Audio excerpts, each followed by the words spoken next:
State governments have protected existence and the authority to make final decisions over many government activities. The two big questions about federalism are, what, if any, difference such conflicts make in who governs and to what ends, and is federalism good? Is federalism good or bad? Well, it can cause confusion over which government is responsible, and it has good and bad legacies such as allowing racism to persist and allowing blacks to be mayor.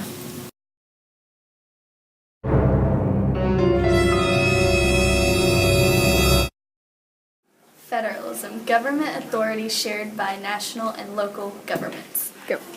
Devolution, the effort to transfer responsibility for many public programs and services from the federal government to the states.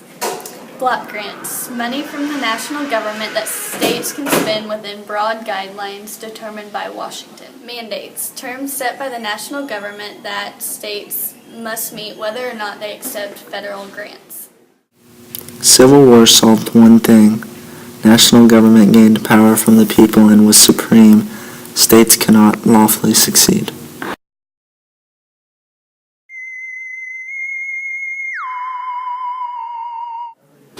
Necessary and proper clause. It's a section of the Constitution allowing Congress to pass all laws necessary and proper to its duties, and which has permitted Congress to exercise powers not specifically given to it by the Constitution. Nullification, the doctrine that a state can declare null and void a federal law that, in the state's opinion, violates the Constitution. Police power, state power to enact laws promoting health, safety, and morals. Initiative, process that permits voters to put legislative measures directly on the ballot. Nullification was brought up when Congress passed laws to punish newspaper editors who published stories critical of the federal government. And that issue was resolved without actually talking about nullification, so it was brought up again later by John C. Calhoun, who said that if the U.S. can ban slavery, then states should be able to nullify that law. The Civil War ended with the nullification abolished.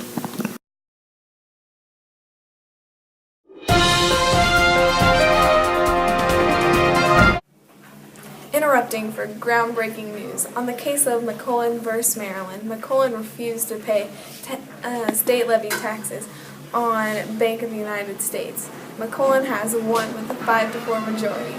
This case finally answered whether Congress had the right to set up a bank and whether a state could tax a federal bank. For more information, refer back to your AP Government book. What was interstate and intrastate commerce? Intrastate, for example, was manufacturing of goods in a state, while interstate had goods transported across states. The problem is telling where one starts and the other begins.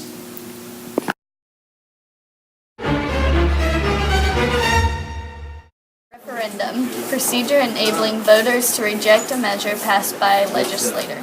Recall, procedure whereby voters can remove an elected official from office. Grants and aid, money given by the national gov to the states. Examples of these would be land grants, which are made to support education and buildings of canals, railroads, or other objects. Another example would be cash grants.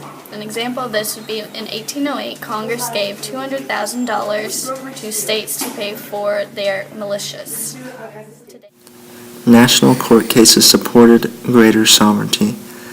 State welfare programs may not restrict new residents to their previous benefits in another state. State laws can get much more detailed, and states cannot be divided without their consent and must have 2 senators. So comparing national government to state government is therefore not the same as state to city, as cities have none of this protection.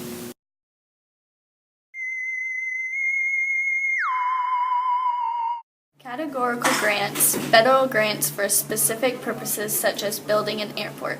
Revenue sharing, federal sharing of a fixed percentage of its revenue with the states. Of aid, terms set by the national government that states must meet if they are to receive certain federal grants. Mandates, terms set by the national government that states must meet whether or not they accept federal grants. The problem was that Washington might be indirectly controlling other levels of government by using they attached strings to the grants that the states had to accept.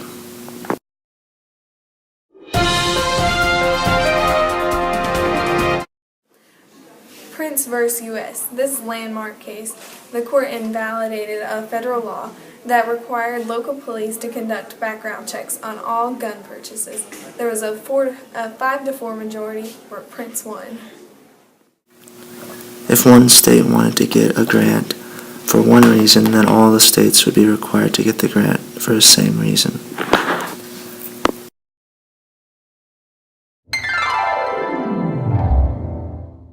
Waiver. A decision by an administrative agency granting some other part permission to violate a law or rule that would otherwise apply to it. Second-order devolution. The flow of power and money from the states to local governments. Third-order devolution. The increased role of nonprofit organizations and private groups in policy implementation. By 2006, the government still paid more than it had since the Second World War, so devolution was not a revolution, but there were still many grants instead of blocks.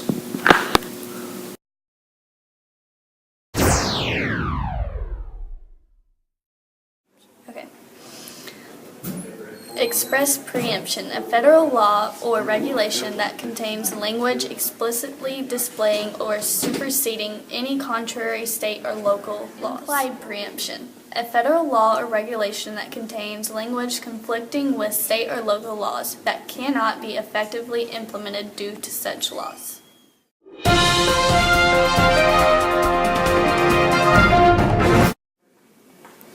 The Constitution's Commerce Clause gives the national government exclusive power to regulate interstate commerce. In the Gibbons v. Ogden case, the court fell into Gibbons' favor. Will devolution regain momentum? If Congress acts as local governments, then why does it create problems for them? Some represent different constituencies from the same localities, and they differ in where they like federal versus local social diversity.